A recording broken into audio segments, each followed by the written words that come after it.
Good evening. This is Mae Brussell. The title of this broadcast is World Watchers. It's program number 717, September the 2nd, 1985. This year is going so fast. I used to make some comment at the end of each month. I couldn't believe it. I was even out buying Christmas presents this week. But this is September, and this year is just moving too quickly for me. I don't know about you. This broadcast is controversial. There's a lot of material that new listeners are not familiar with. I suggest you tape record it, get used to taping it while it's on the air. And it's on other stations. If you write to me, I can tell you, or telephone me, I can tell you where they are, and you can listen to them there. And also, if you send a self-addressed stamped envelope and tell me which broadcast you heard, such as this is 717, I will send you a bibliography, a printed sheet of the material, the sources of material that I used for this 1-hour broadcast. Just an interesting fact to start the evening off. During the Vietnam War, I used to hear the scandal that it was costing $1 million an hour. As a matter of fact, I heard recently that the Vietnam veterans have gotten about $82 million for educational funds.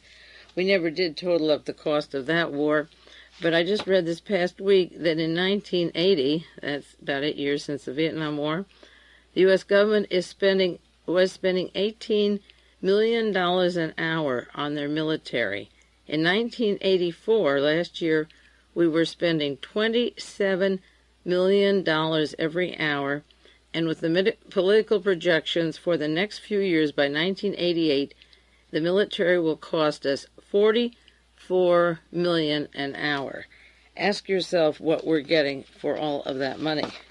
Last week I mentioned just briefly the death of Samantha Smith, the airplane crash that killed her and her father in Augusta, Maine. There was a story from the San Jose Mercury, August 29th, 1985, saying that the Soviet media continued insinuations that began right after Samantha's death. They hinted after her murder, they call it a murder, on Wednesday, that there was a conspiracy in her death. They referred to it as a conspiracy.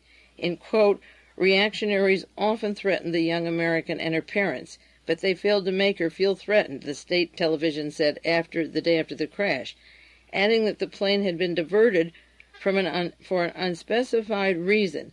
The flight, originating in Boston, was scheduled to stop only in Augusta, Maine, Waterville, and Bangor. Those were the only places scheduled.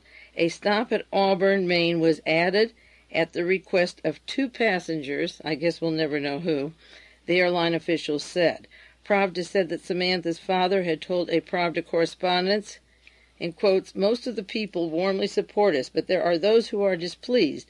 Such people call us voluntary agents of Moscow and have sometimes threatened us with punishment.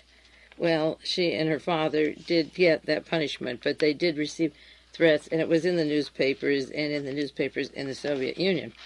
Ruth Gordon passed away this week, in one of the obituaries giving her screen career and her life, said that she met her husband Garson Kanin when he was in the OSS in 1941. I thought that was interesting because she had a son by another marriage, earlier marriage. His name is Jones Harris, and he was an early buff researcher into the Kennedy assassination, and he was very close to J. Edgar Hoover. And there were always questions about the role of the FBI and J. Edgar Hoover, certainly in protecting John Kennedy and also covering it up in their participation with the Warren Commission and questionable activities of the Bureau Chief Hoover and his agents. And Jones Harris wanted to prove beyond any doubt that J. Edgar Hoover was clean, and his research was done on that basis to clear him of all possible talk. And I suppose as that trying to prove that became impossible, he dropped out, and his name is in some of the earlier listings of research buffs, but you haven't heard a word about it, Jones Harris. It's sort of like somebody trying to investigate Mehmet Ajaz's role with the Bulgarians and the KGB in shooting the Pope. And as the story unfolded in the past 4.5 years, it isn't the KGB or the Soviet intelligence, but it goes right to Ronald Reagan's friend Francesco Pazienza and Michael Ledeen and Alexander Haig, and the CIA and the Italian military intelligence, which works with our CIA. So those people that want to prove a Soviet plot slough off, and you don't hear from them. Claire Sterling is silent, and Michael Ledeen, the minute their names are mentioned, and the covert operations that they do, then you don't hear about them. So they fluff off. They'll be back again, but they fluff off right now and lay low, and the talk shows don't talk about the fact that they had them on and pushed their books, or Paul Hensey's book, and that later other evidence comes in to suggest that they were part of a plot to create this story, and in return Aja would be free.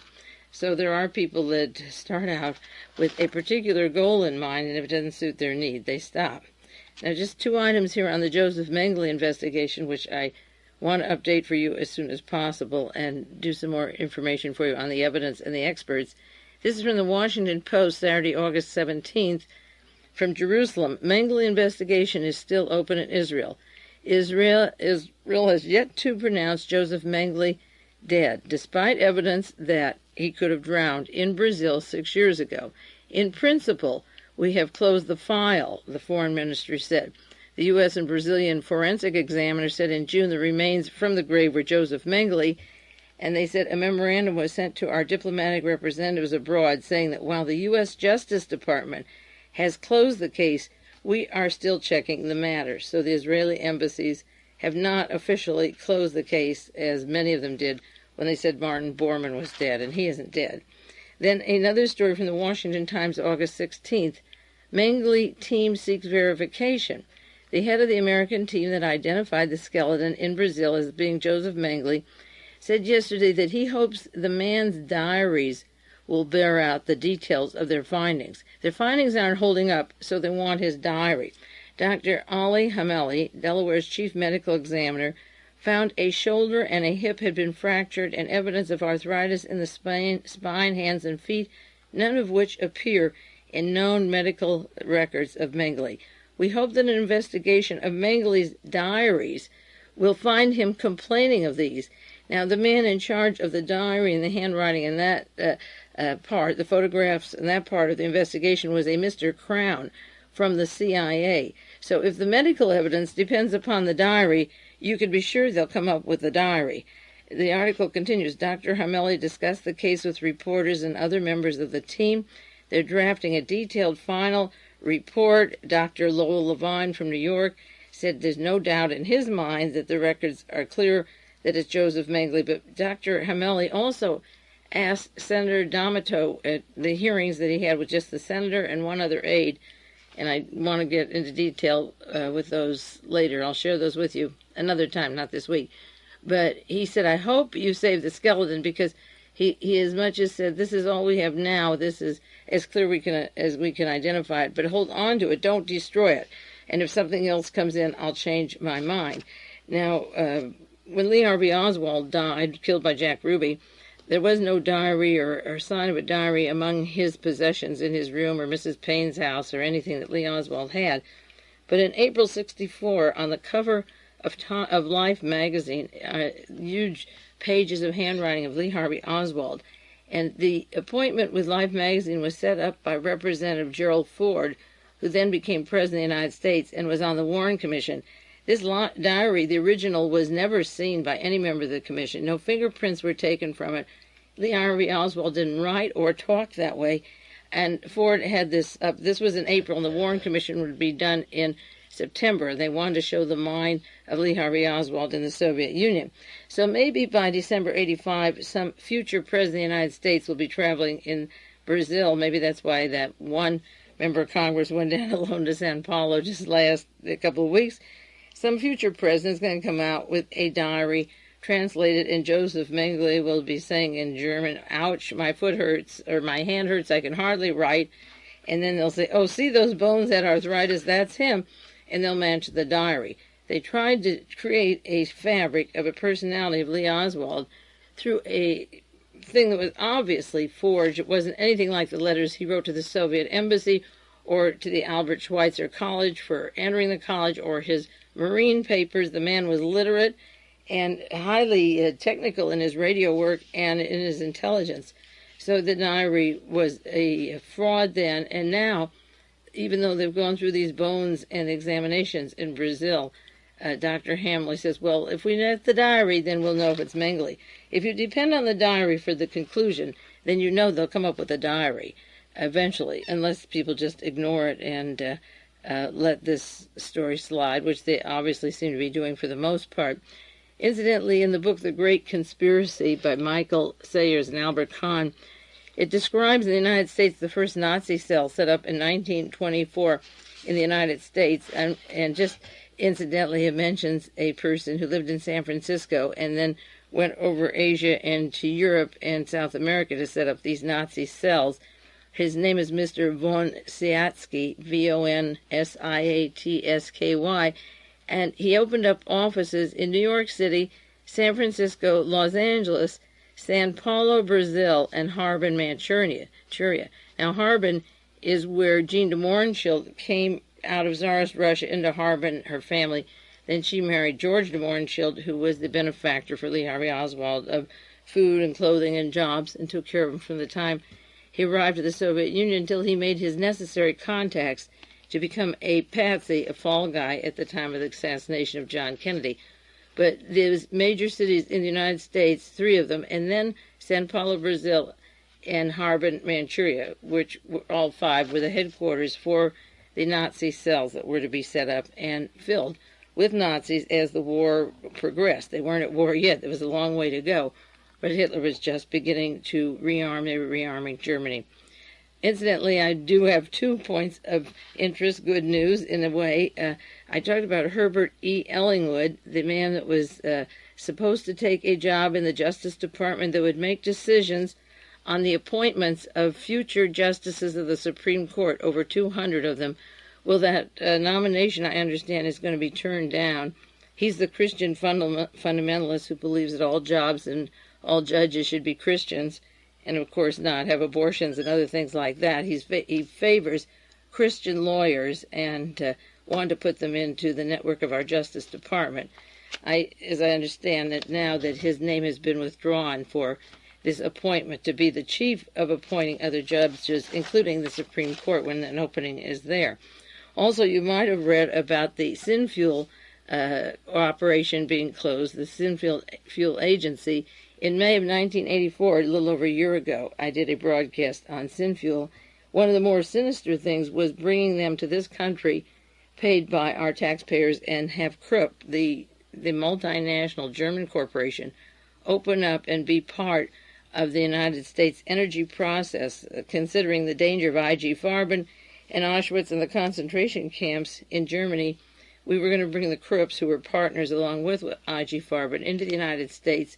There were a lot of investigations and improprieties and so forth. I discussed them, as I say, in May, and there's going to be some very expensive payoffs into millions of dollars, but the Synfuel Agency, that was very close to Edwin Meese also, and Robert Keith Gray and some of the very high-ups in Washington, is going to be closed. Now, this is the anniversary, second anniversary since the downing of the Korean airline, when Larry MacDonald went down with it, a representative from Georgia, a member of the United States Congress. Nation magazine last year did an article on questions about the Korean airline written by David Pearson. And this year they have come up with a second article. This is August 17th, 1985, and you can get the library copied if you want, or get Nation magazine. And they came up with some more on Korean airline. They've done now 2 years research. The articles were put together by David Pearson and 2 other writers working with Nation magazine, John Keppel and David Korn. And in this article, they ask the questions, repeat the questions that weren't answered last year. They start by saying there's unanswered questions, and after 1 year, there were serious questions to be asked about what did the United States government know about the Korean airline going down, because it wasn't just another plane that went down like these recent planes. This was a happening that the President of the United States used for very harsh language, and it began another escalation, a notch in the escalation of the real war, not any Cold War anymore. So they're asking, what did the government know a year ago, and when did they know it? And the conclusion a year ago was that the American people were victims of a high-level government conspiracy, or there was a complex set of intelligence and electronic equipment that had a terrible failure. well, of course, they continue to ask questions with the opinion that there must be a higher level of conspiracy, that all of these fail-safes in the electronics of the airplane and communication systems and intelligence in that area couldn't have all failed. And this article says that the response of the administration was to keep referring back to the International Civil Aviation Organization. And Mr. Eagleburger, Lawrence Eagleburger, was on CBS this week with two of these writers, two men who've written, another author, and one from this group, David Korn. And Eagleburger was deputy assistant of the head of the State Department when this plane went down. Eagleburger went on from the State Department and the Korean airline to become president of Kissinger Associates, the organization that Representative Henry Gonzalez calls leased, an agency that our State Department is leased to. And so Eagleburger did his final grand slam in government work, I suppose, getting this KL plane down, which was very, very important to not only to down but to cover up, and then went on to Kissinger Associates. So by citing the International Civil Aviation, the government has passed off the House of Representatives and Senate any further investigation, and Eagleburger said we'll go back to the International Civil Aviation. Well, this isn't, they talk about civil aviation, but this wasn't a civil case. It was a commercial airline, but it was a military operation in the terms of the rhetoric of what happened, of where they were flying over and what was taking place at that time and who was on the plane. So they passed it off as a civil problem, which it isn't. Now, as the second anniversary approached, these men came up with new evidence that cast doubts on the original version, and they said since this time there seems to be an effort to intimidate. David Korn said that there's official obstacles to discourage research in the case. Now, we researchers in the Kennedy assassination know what intimidation and obstacles are. They said the plane approached sensitive Soviet military installations deliberately, and then they asked the question, 6 questions. Was Flight 007 on an intelligence mission? 2, what was the nature of the mission? 3, who planned it? 4, were the pilots aware of it? 5, why was a civilian airliner used? And 6, was the U.S. government involved? And they came to the conclusion that there is more to look into and that there's a cloak of official secrecy. Now, they write 15 pages on information on the Korean airline, and there's been books out on it. Bob Cutler has done a lot of work on the Korean airline. And the only thing that's left out of this, just as it happens with the Kennedy assassination after years and years of time passing, is leaving out the names or the importance of Representative Larry MacDonald. How they can leave that out as a factor when they ask the question, why a civilian airline, was the government involved, who planned it, how they can leave this out. When Jonestown happened and Representative Leo Ryan was murdered down there, things were brought out about his being on the House Intelligence Committee, how he stopped the CIA troops fighting in Angola, and his background was brought up a lot of times in conjunction with Jonestown. But Larry MacDonald's name is never mentioned. That is something that is very, very quiet. Now, you're not talking about an ordinary passenger. We're talking about a man. He was a veteran of the Vietnam Wars. He was chairman of Western Goals, and I'll do more on that in a minute. He was the head of the John Birch Society, which tells you something if you studied the history and early background of the Birch Society and how influential it's been in shaping various coups, such as John Kennedy's assassination, the links of the Birch Society, that, and Robert Kennedy's murder, and Martin Luther King. Now, a man, Robert Byron Watson, named Larry MacDonald in affidavits for the House Select Committee, named him as being part of the people who planned the murder of John Kennedy, Robert Kennedy, Martin Luther King.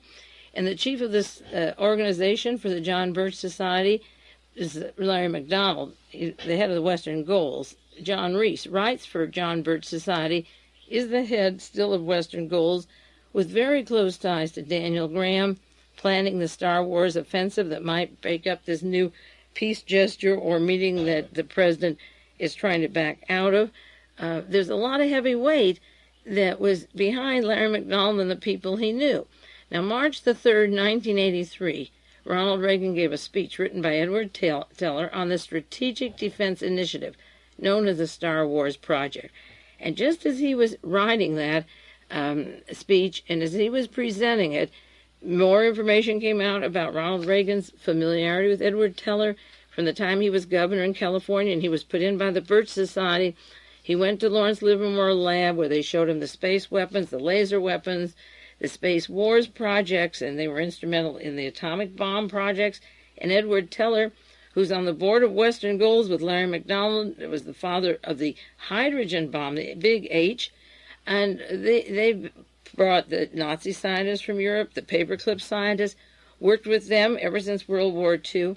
Edward Teller was instrumental in the entire Star Wars project to make it saleable to the United States, call it strategic defense when it's been exposed as being an offensive system that can make the first strike for war. Now, while this was going on, this was March of '83, at the same time this was going on, there was this large lawsuit of a group of almost 150 people suing the Los Angeles Police Department for spying on them. There were blacks, the Black Panthers, the Venceremos, people supporting Cesar Chavez, the gay rights, the anti-abortion, the anti-Vietnam, the pro-abortion rather, and the anti-Vietnam. All these things were going into computers, and right 2 months after the Star Wars speech of Edward Teller and the Defense Department plans for this big project, by May of 1983, the story broke on the links of the Los Angeles Police Department and Western Goals together. And Western Goals had the computer linked to the police department. They may have it in 50 police departments because John Reese used to write a directory for the police intelligence all over the country and still does do that kind of information and get it out to police on law-abiding citizens. But at the time that story broke, Larry MacDonald was very, very important, and it was just 2 weeks before his death in August of '83 when the Washington Post cited that he was going to have to come to California and testify about the computers. But the people on the board of Western Goals were so important, there was no way that Larry MacDonald was going to testify on this material. And I wrote the article for Larry Flint on the Korean Airlines and Western Goals and the importance of these people. But they're not people out of the past. I just was noting 6 different incidences that took place this morning just before I did the broadcast that relate to an active organization, Western Goals. But it has no Larry MacDonald, but the people involved in that have gone on with their activities and are very important to what is going to happen to our future. When I first got up this morning, I was reading an article in Mother Jones that somebody sent to me. Thank you. I'll thank you now. And they also she sent me the one from Nation magazine. And I was reading those. It's by Jerry Saunders, called The Terminators. And in this issue, they're talking about John Singlaub and the World Anti-Communist League. And John Singlaub's name has been in the news the past week in Time magazine, funding the Contras and other articles that he's been getting tax deductions from the IRS for military units that weren't supposed to fight in Central America. Now, in addition to Edward Teller and the Star Wars, John Singlaub is on the board of Western Goals. Next came the NBC Morning News, September the 2nd, and there's a conversation about the ending of the war, the signing of the peace treaty with Japan, and for some reason or other they brought up what happened at Pearl Harbor. And out comes Admiral Thomas Moore, who was former chairman of the Joint Chief of Staff, and he's talking about what happened at Pearl Harbor 44 years ago. Now, Moore is on the board of Western Goals. Can you imagine this organization, if it ever got into the courts and their computers into the LAPD that tied directly to Edwin Meese and Ronald Reagan when they were here in California for 8 years? Now, Moore's name came up with regards to Yeoman Redford. At the time of Watergate, he was stealing papers from the President of the United States to give to Henry Kissinger. And years later, we find out that Henry Kissinger's mentor, Fritz Kramer, shares offices with Daniel Graham, who is the front man for the Washington front man, former head of the Defense Intelligence Agency, for Edward Teller and the Star Wars. They're the same offices, and I've cited this for you many times, but here it is in the news today. You see Admiral Moore, and he also is on the board of directors of Western Goals, and Singlaub is in the news a lot these past few weeks. Then I was watching CBS News, and after there was some short program interviewing people making job changes, Then they have a big drawing with a quotation of Peter Drucker, and the quotation was, "If you don't like your job, you can always change it." And they quote, "As Peter Drucker said, if you don't like." Well, Peter Drucker brought Fritz Kramer to this country, the Fritz Kramer who shares offices with Daniel Graham of Western Gold. Graham is close, very close to John Reese of Western Gold, has a close relationship with that organization and with Edward Teller, and they were on the program. Then the commercial, I believe, was CBS again. I don't think I changed the station. September the 2nd, this was just this morning. There's a commercial about Milliken Fabrics, how they wash and wear well and so forth. Well, Robert Milliken of Milliken Fabrics, a long partner of J. Peter Grace, who has a important position with Ronald Reagan regarding our budget, he's on the board of Western Golds. So I'm watching the program. They're talking about Peter Drucker. They're talking about Milliken Fabrics, Admiral Moore, and I'm thinking of all the messages that have come through just this week. And then I read my morning papers after I had breakfast, and there's an obituary of Taylor Caldwell, who passed away. She's a famous author. Well, she was on the board of Western Golds, and she also was on the board of Immigration at a very important period, and I'll share that with you in a few minutes, what job she had from 1924 to 1931 with the Board of Immigration, making sure that certain immigrants didn't come here and the not right ones, the pro-Hitler ones, were coming in. Taylor Caldwell died, another board member of Western Golds, and then another article, September the 2nd, 1985, behind the decision to test anti-satellite weapons. And again, that goes back to Teller and to Graham, Teller of Western Golds, all of them relating to Larry MacDonald, who was the head of that organization. He's the one that went down. And articles such as Nation don't have one mention of the passenger. They ask, how would it happen? What happened? Who was behind it? Who planned it? Were the pilots aware? Why a civilian airline? Was the U.S. government involved? But they don't have any hint that a man named Larry MacDonald, with this many contacts besides being president of the Birch Society and with the mafia down in Georgia and the assassination teams. So then we see the anti-satellite weapon, and the article says the decision came from the White House, not the military.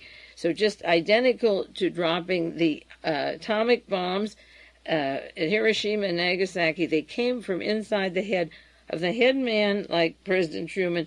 The Pentagon, the military advisors didn't say use them. The head people had it in their mind, so that the people that work their way up in the military have not been evidently behind this so much, and they're not making the decision on the satellites. They didn't make it on the atomic bomb.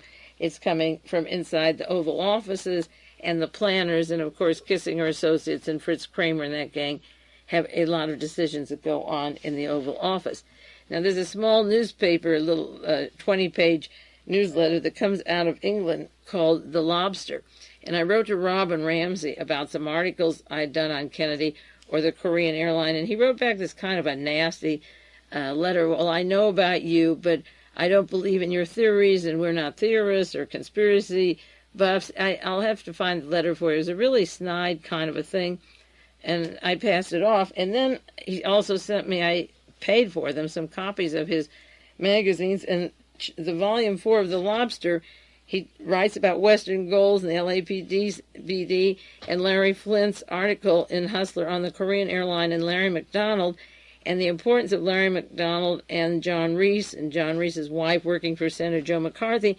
And he's quoting for 1.5 pages my entire article, but because he thinks Larry Flint has written it, it's okay to write it. But if Mae Brussell had written it, that wasn't okay. So they pass this off, many people, the material I'm doing, because if Mae Brussell says it, she's getting too close. But they know that Larry Flint won't come up with any more to make any more connections, so it's safe to say it. True, his name was on that article, but many people, researchers, knew that I wrote that for him, and it was okay for me to have it on there, but Mr. Ramsey didn't want to acknowledge that it was my work, and he would quote Larry Flint and say, well, I don't like your theories, but this I want to print. And then he prints material which is important to get out about the relationship of the LAPD to the organization known as Western Golds. Western Golds opened up in London, and I was asking him to check that out. Now, that part of having Larry MacDonald on the airplane is terribly important. I can't emphasize it enough. Many of you know I have talked about it for a long, long time. But because it's the anniversary of the Korean airline going down, I just state again that as long as they avoid the names of the people that worked around Larry MacDonald, they miss the point of why he went down at that time. Roy Cohn also was in the news this week, and Roy Cohn was on the board. He still is of Western Goals. So the connections to the Luftwaffe, to a gentleman on the board of Western Goals, to Hans Ulrich Rudel, is primary to the Josef Mengele story and keeping the Odessa network going. This was an organization that had to go forward and is going forward. And if Larry MacDonald was a stumbling block and they got caught with a computer, they had to get rid of him, and that was done.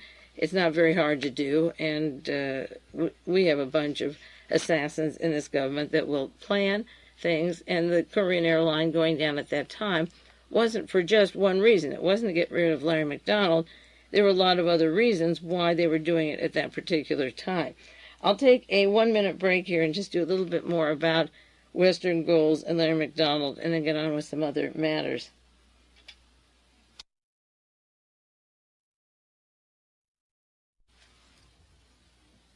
This is Mae Brussell. This is part 2 of broadcast number 717, September the 2nd, 1985. The downing of that airplane sounds shocking, that they would send it into territory where the Russians would be forced to shoot it down, but there's been a lot of discrepancies about the airplane not being on that course at all, and that there was, in fact, a bomb in the plane that was set off that blew it off at a different place, and that the Soviet Union had evidently blown away one of the K-135s, the spy planes, and the other plane, the passenger plane, had been blown up at a particular place, and the shock was charging the Soviet Union with blowing down the passenger plane.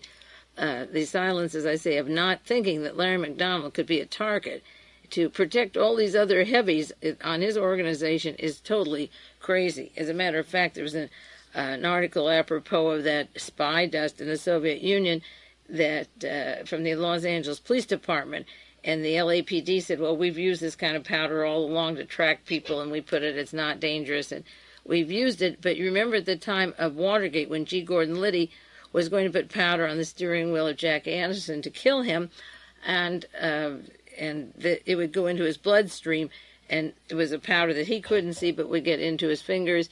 And he talked about that. We have used this, the CIA, for a long time. And also when Liddy got out of jail in 1980, he told how he was going to kill E. Howard Hunt and how he planned to kill him because he had testified before certain committees.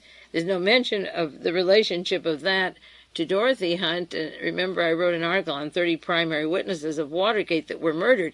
But he talks openly about the ones he almost killed or wanted to kill, or put LSD into the soup of Daniel Ellsberg, but he has the anxiety to kill and the technology. But Liddy works with these people, and he works with John Singlaub, who set up Soldier of Fortune. Liddy's picture was in there in the 10th anniversary issue. They sell full-page posters of Liddy, and he talks about, I'm going to kill this person and that person, and John Singlaub is on the board of Western Goals, and Liddy is talking about murders that he wanted to do. He's going to kill Jeb Magruder at one time. He thought he had an order to murder him. So what's so hard about unloading a man whose organization has been tied into these scandals in L.A. for months, and it's going to go ready to go to court, and finally the LAPD settled out of court rather than have all this material to go out. Now, Larry MacDonald's group, headed by the man that went down in that Korean airline, hired Jay Paul, who was in correspondence with another group, and that was Franklin Camper. Remember, I did a broadcast, this was in 1984, April 84, tape number 646, on the fact that Jay Paul and Larry MacDonald from Western Goals had information in secret files that they were sharing with the men from Crystal River, and those were the men that were arrested at Crystal River, Florida, and I had linked them possibly to Alexander Haig and the Reagan shooting. Well, the LAPD was messed with Frank Camper, who now makes the front page of the Wall Street Journal and tells how he's going to how he cuts off ears and how it cut people's throats.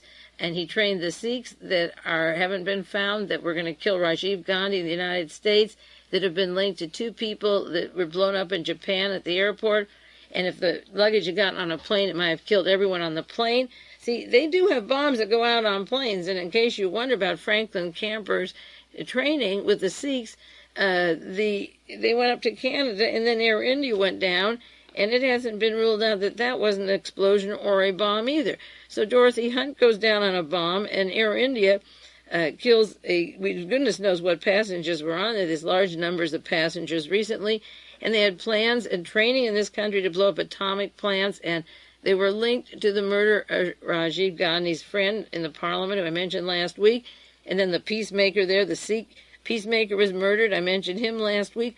Well, they were trained by Camper, and Camper works with Jay Paul in the Los Angeles Police Department, and they all work with G. Gordon Liddy and go to conventions with G. Gordon Liddy and Gordon Novell and Robert Brown of Soldier of Fortune and John Singlaub of Western Golds. So what's so unusual about unloading a congressman, for a lot of good reasons, if his organization is going to expose all those heavies? And besides that, Franklin Camper's group, as I said before, goes back to Texas Governor John Connally, who's on the board of Permindex, Centro Comercial Mondiale, and written up by Paris Flammonde in the Kennedy Conspiracy and also in the Torbett document. So around the organization of Larry MacDonald, coming from Atlanta, Georgia, and I did a cover on the Hustler, not a cover, but with the title article, The Larry MacDonald Pie. There's no use to put those names on the air, but you may want to send for the article. I have reprints of it. It was in February '84. It came out in Hustler. But these people are all around death. They're trained killers. They brag about teaching to kill. They kill people that talk too much. And what if Larry MacDonald would have to testify in California? Well, Liddy talks about wanting to kill somebody who testified. So it isn't far off with the technology we have to combine choosing a night for that flight or that meeting in South Korea. When Larry MacDonald went alone, he, as I say, worked in the Korean War. He was a soldier there. And I'm sure that he could be told by the pilot, this is for top secret things. We're going to go over the Sakhalin area and we'll spy on them. I'll show you how we'll do it with a civilian plane and we'll get out. And in fact, the pilot of the former president of South Korea, or the current president, was the pilot on this plane, and he's sitting back there with Larry MacDonald, and bang, there's an explosion. And they go, and they can blame the Soviet Union, unload Larry MacDonald. And that's exactly what happened, and I haven't any doubt about combining the two, or the excuse being to get them out there, that they could do that evening that would be safe in a civilian plane. Now, to something very serious that is going on. There are a lot of things I wanted to talk about this evening, but one that is really serious, and that's Mr. Gorbachev's questioning the summit. It was in the paper this morning. Soviet leader Mikhail Gorbachev has accused the United States of aggravating Soviet-U.S. relations and questioned the need for a summit meeting unless the trend is reversed. He said in Time magazine that the Soviet Union places immense importance on this meeting and that Washington appears to be preparing for confrontation rather than negotiation in Geneva, and it looks as if the stage is being set for a bout between some kind of political super gladiators, Rambo on our side, with the only thought in mind now on how best to deal a deft blow at the opponent. And he thought it was unfair for the world to think that the summit had any substance, that if they went there, the nations and people would hope for peace and a secure and tranquil life, and it's not going to go about this way. And he's absolutely right. If he's a man of any intelligence or integrity, he would call it off right now and stay home. The people of the world already know what Reagan is doing. It would just be a tragedy to try to meet with such snakes around every corner. Just look at the news just in the last few days, and how can you want to get together? As I say, there's a story that the decision to test the anti-satellite weapons comes out of the White House. Instead of the White House saying, don't do anything till after the peace conference, like Eisenhower said to the Pentagon, and the CIA, don't do any spy work until after I meet with Mr. Khrushchev in 1959. Let's see what we have in common before we do all this. They flew the plane that was downed and called off the meeting. The Pentagon was running it then. Now the president is stepping in also. Roland Evans and Robert Novak had a column this past week, August the 18th, John Lehman, 42, who in 4 years as Secretary of the Navy has built up a new U.S. fleet, wants to move up as Secretary of Defense and take Caspar Weinberger's place. Although that would seem a tall order for the youthful cousin of the late Princess Grace of Monaco, high officials believe it may be within his reach, and they go back to the fact that John Lehman wants to be Secretary of the Navy. Now, Washington Times has a large full-page story this past week on Mr. Lehman. They're pushing him in all the newspapers. August the 20th, it was Lehman Power, the Navy Secretary's hard sell for the seas. And they're pushing him as a person of prominence, of distinction. He's been spending part of that $22 million an hour is going to John Lehman for his ships. In the article pushing John Lehman with his full page in the center of the page of the photograph, it says, few people can name the other two service secretaries, but they all know Lehman, the secretaries of the Navy.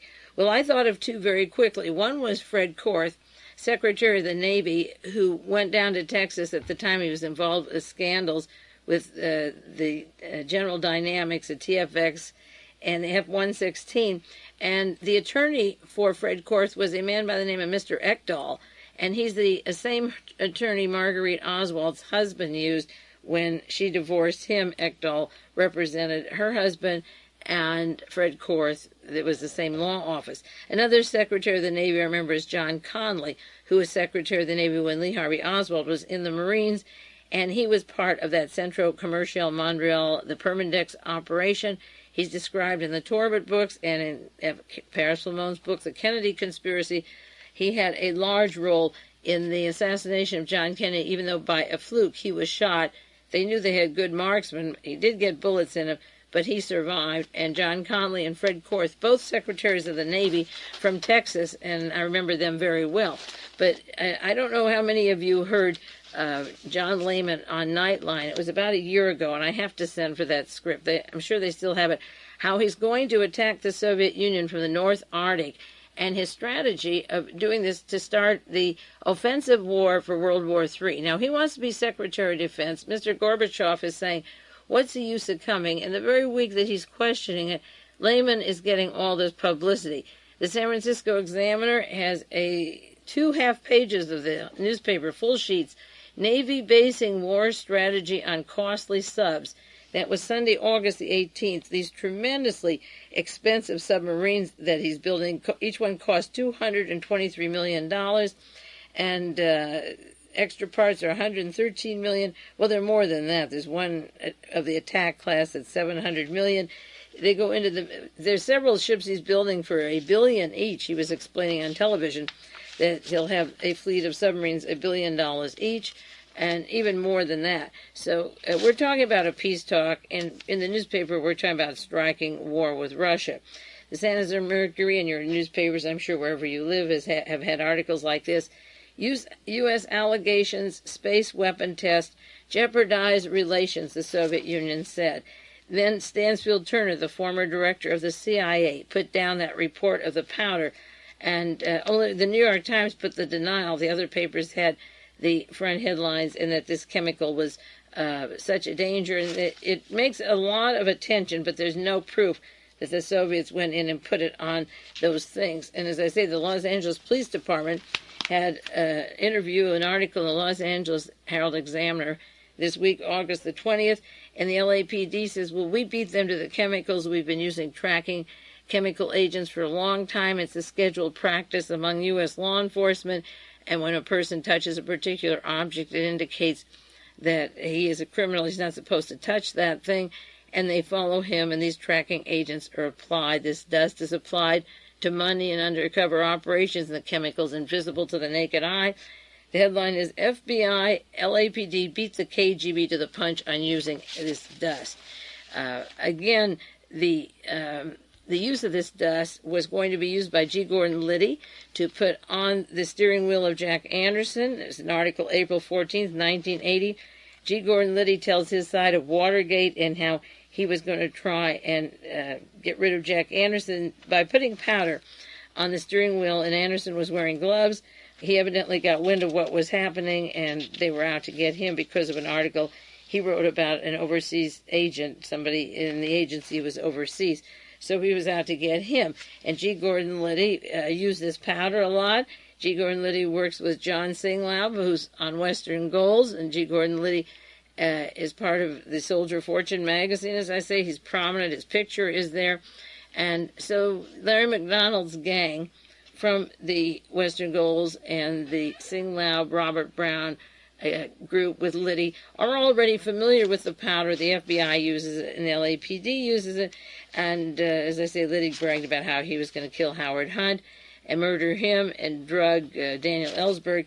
So it's not separate from their lives. Now, going one step further to the Kennedy assassination, because that always interests people, and the use of disinformation, because, see, this is the way the war will begin. This war of strategy hasn't had so much to do with what the Soviet Union's been doing, but what we say they are doing, and the way we write about them, and the way we cover these headlines. Time magazine had a thing on the spy dust, and Newsweek, and every evening television begins with it. And then when it turns out to be not so, and not fatal, and not unusual, and maybe not even happening, you don't see any more of it. They never retract. They go on to the next story. And it's that disinformation that Mr. Gorbachev should...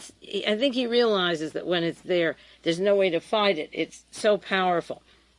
Now, two very good researchers and very good friends of mine sent me some material which is apropos of this kind of disinformation, and they took one article from Variety magazine and laid it against a book. And I want to explain what it is because, as I say, this is the way we're building up World War III through these little lies and testing these things instead of stopping the satellite test until we get together, or stopping nuclear weapons improvements, or making them until for 6 months moratorium.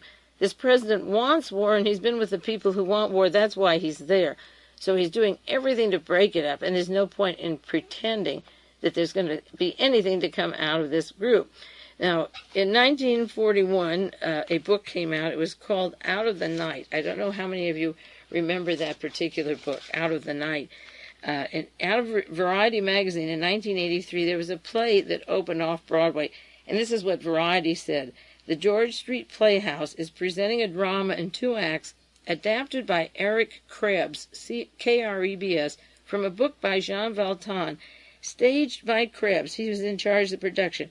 Out of the Night is an era dramatization of a 1941 autobiographical book of a disillusioned German-born communist who broke with the party, when they refused to help his wife and child. The Playhouse in New York had it. They said the adapter, Eric Krebs, is content to relate the story by monologues by the hero, a communist seaman whose sincere revolutionary zeal is locked up in the rigidity of his communist superiors in pre-World War II years, and this includes his disillusionment with the Communist Party. And Out of the Night was a very important book. I remember in 1941 when it came out, and I was going to Stanford, and these were the years when the Nazis were the bad guys, the Russians were fighting to survive, and out comes a book by Jean Valjean telling about how bad communism is, how they deceive you, how they won't save your lives. And this was the book put out by Book of the Month Club. It was on the coffee tables. I had the book for years. I have to admit it. I'm going to have to get a new one at a book sale, but I had Jean Valjean's book, Out of the Night. And in 1983, 2 years ago, that book was being adapted by Eric Krebs for an off-Broadway play.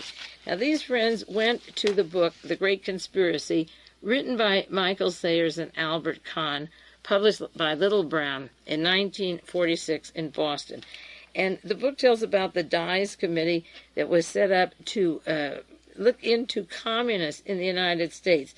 Nazis weren't problems. People on the head of the Dies Committee were known communists, were known fascists, Nazis, and it goes into the investigators who were Nazis. In fact, one of them was a Nazi who later was put into the OSS. And in the process of firing one investigator, Mr. Sullivan, because he was a known Nazi, Hitler lover, Mr. Dies brought on Mr. Matthews, and he also was a known Nazi. And in an article about, in chapter in this book, bringing out the point looking for the communists and the labor leaders and using these Nazis as your primary witnesses.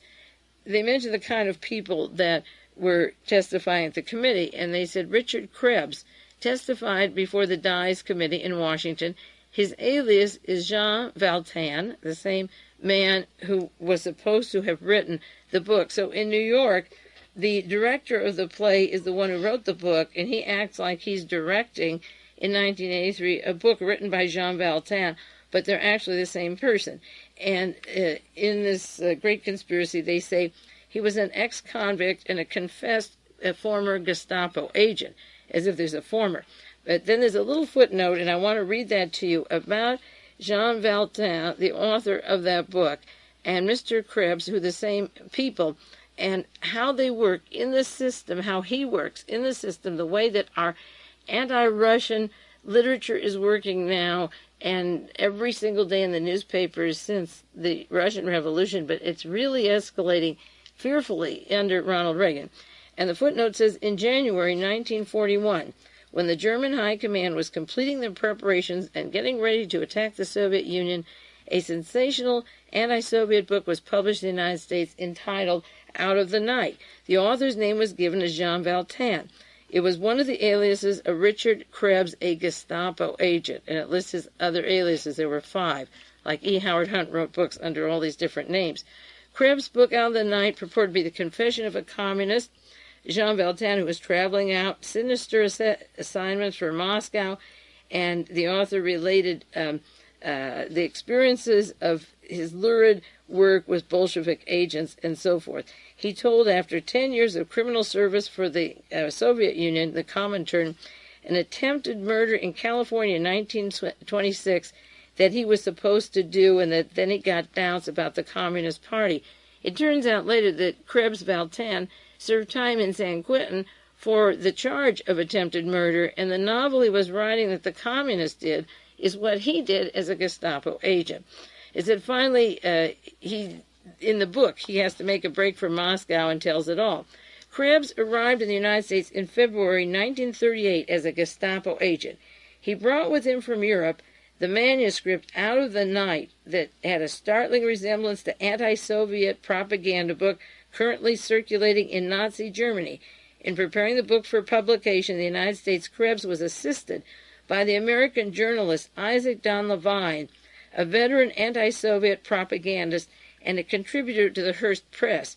Now, I'll go back to the Great Conspiracy in a minute, but Isaac Don Levine was helping a member of the Gestapo who had been in San Quentin on a murder charge and was deported, then arrived back in the United States in 1938 to continue his Nazi work. Now, incidentally, in 1938 is the time when Henry Kissinger's family was brought from Germany to the United States.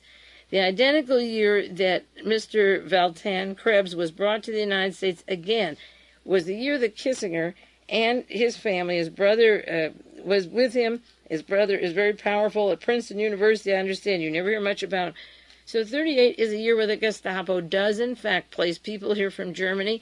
And I don't have time probably this evening, but next week I want to talk about Ronald Reagan as an informant for the FBI, because Kissinger came here in 38, Fritz Kramer came here in 39. In 1940, Reagan was co-starring with Errol Flynn. And in 1941, he was an informer for the FBI, and in 1942, he was starring with Flynn again. And Flynn was working with Dr. Urban, who was naturalized in San Francisco, part of the spy network that Valjean Krebs worked with, and also Rudolf Hess, and setting up their headquarters. There is a common denominator among all these people. But I'll stop right now with the Isaac Don Levine part of this saga. I'll get back to it because I just want to mention that Isaac Don Levine was a fellow who worked with Marina Oswald. I described him in my first published article in The Realist in 1972. Many of you remember. This is why these friends found this. They found it and sent it to me. I said in 1972 that Isaac Don Levine was the man who took Whittaker Chambers by the arm. He was reluctant to testify against Alger Hiss and reinforced him. And this is written up in the book Friendship and Fratricide by Dr. Zeldis. And Levine was an anti-Soviet agent at the time of Alger Hiss. Then, when Marina Oswald was widowed and Lee was killed, he immediately came in to work with Marina Oswald to make a Soviet plot out of the Kennedy assassination. And in 1972, I wrote about that in regards of Watergate and Nixon and the Nazis, and I cited John J. McCloy in the minutes of the Warren Commission in January. This is the first month they're just starting to hear testimony from the witnesses. They're actually just starting, I think, in February.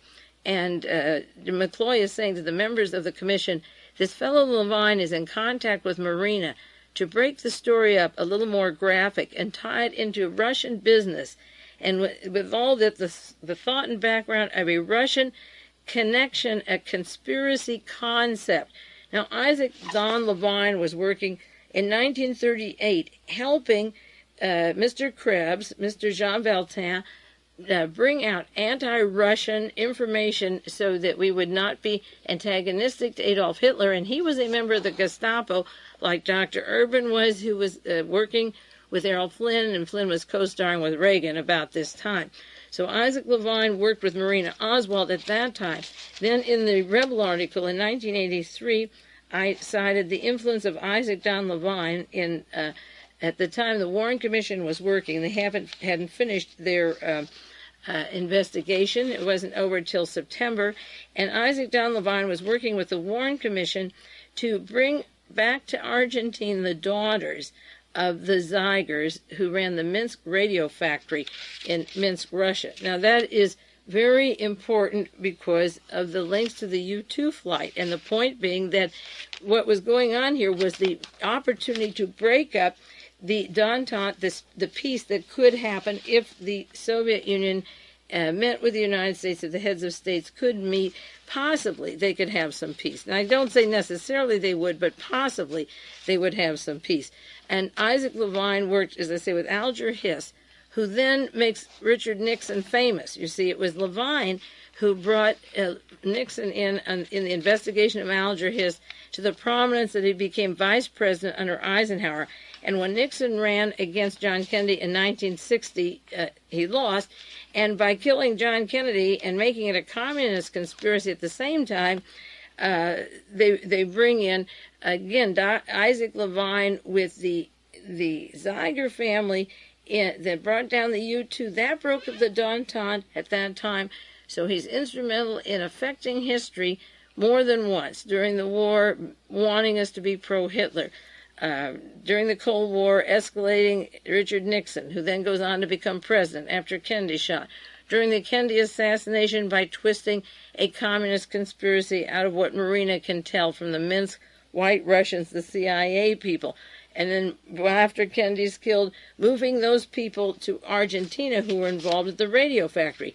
Now, what went on at the radio factory broke up the peace talks in 1959. Détente was dead because the U-2 was down, and once again, later on, we're now breaking up our peace possibilities with all these other lies and propaganda that are going on continuously in the news about the Soviet Union, or purposely trying the satellite, which will antagonize them, just as we threw the U-2 spy plane over the Soviet Union to force them to back down, which is what we want them to do now, and Mr. Gorbachev seems willing to do that. But this role of Levine has covered this whole span of history. I'll continue with a little bit more. I hope I can finish this thing about Jean Valtin, the book, Out of the Night. The author was Jean Valtin. That's an alias for Richard Krebs. And not only was Isaac Don Levine helping him, but then this book, Great Conspiracy, says, aided by an unprecedented promotional campaign, Out of the Night was a sensational bestseller, the Book of the Month Club, distributed by Reader's Digest, and of course they have a long history with their intelligence operations. In 2 consecutive issues of Life magazine, they quoted extensive sections of the book. Few books in the history of American publishing received such promotional value.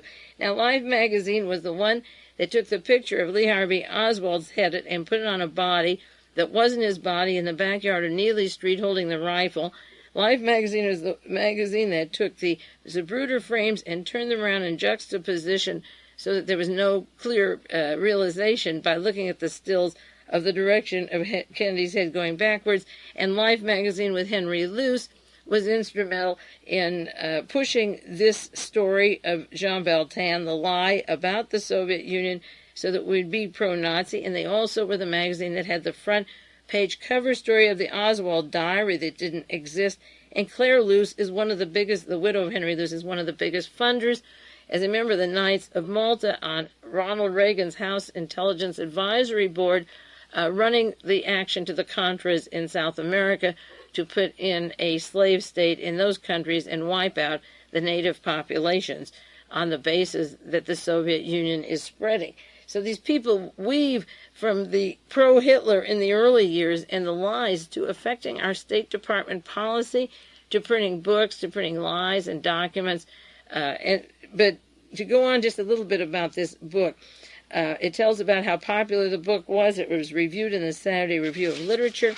And then it goes on to say, and another person that pushed the book was Eugene Lyons. Now, Eugene Lyons is a publisher for the Catholic magazines, close to Patrick Frawley in California, who called in Mr. Salvatore and the men around so-called kitchen cabinet that made Ronald Reagan president. So there isn't a small space between the Gestapo relationship of Jean Beltan and people like Max Eastman and Eugene Lyons and the anti-Soviet people working with a Gestapo agent. Now, the article, that's not an article, a Great Conspiracy book. I keep wanting to say the article. Great Conspiracy, I'm quoting, by Michael Sayers and Albert Kahn. Jean Beltan was a national figure. He was invited to testify before the Dies Committee on March 28, 1941. He was served with a warrant and arrest as being an undesirable person and he was deported as an alien. The subsequent federal hearings established that Krebs was guilty of attempted murder in 1926 in California. He went to San Quentin for months, and what he was writing about was a book saying the communists did it, is regarding the person he tried to kill. His excuse was, the Jew made me mad. That's why he had to serve time in San Quentin.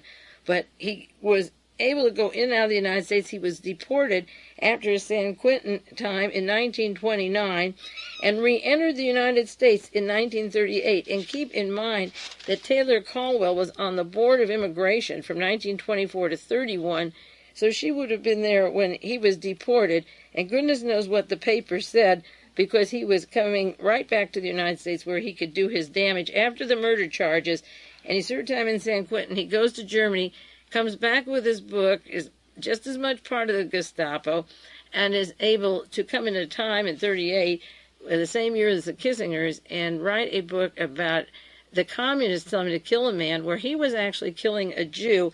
He makes it out that the communists wanted him to kill this person, and that's the way history is written. But our hour is up. I want to do a little more about this next week, and I'll continue from here. I didn't finish all I wanted to say about him, but we'll have to put that off. Take care, and I'll be back with you next week. This is Mae Brussell, and, well, maybe I have another hour. No, I don't.